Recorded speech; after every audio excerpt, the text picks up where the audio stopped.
আমাদের সংস্কৃতি, আমাদের সংস্কার সর্বদা থাকবে আমাদের সাথে। ভারতের মহান গ্রন্থ আর কাব্যের সম্পূর্ণ সংকলন। সাবস্ক্রাইব করুন তিলক। ভগবান শিবের এমন একটা বর আছে যে এই পৃথিবীতে কোনো হাতিয়ারে, কোনো অস্ত্রশস্ত্রে ওকে বধ করতে কেউ পারবে না।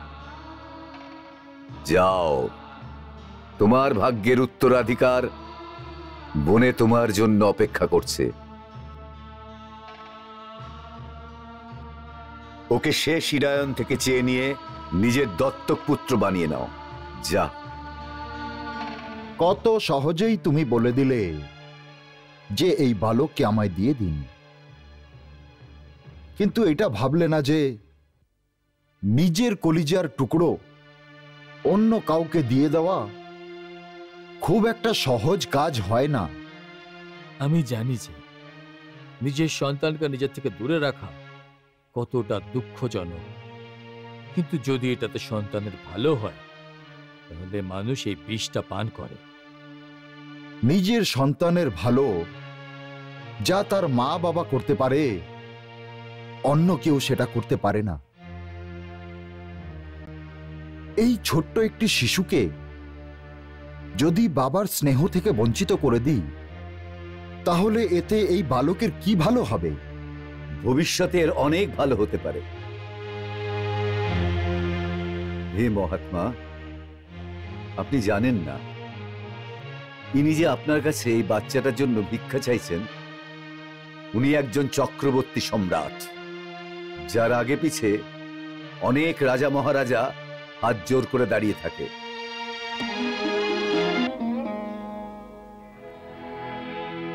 আপনার পুত্র এই মহান বিশাল সাম্রাজ্যের একমাত্র উত্তরাধিকার হবে।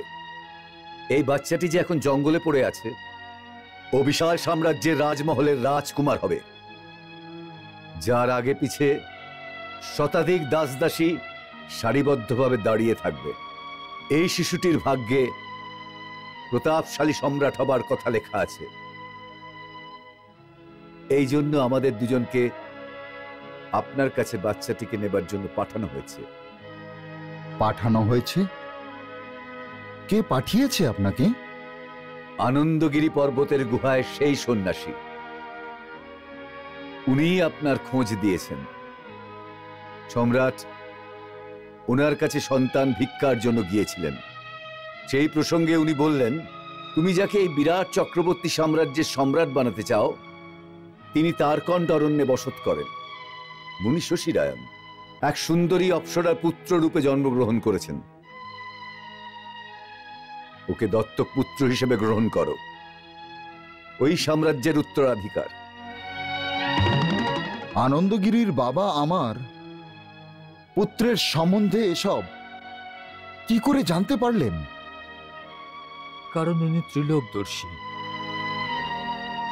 উনি আমাদের এই রহস্যই বলেছেন যে সন্তান ভগবান শিবের বর প্রাপ্ত ভালো, যে ওকে সংসারের কোনো অস্ত্র শস্ত্র দিয়ে বধ করা যাবে না। এটা অত্যন্ত অদ্ভুত কথা,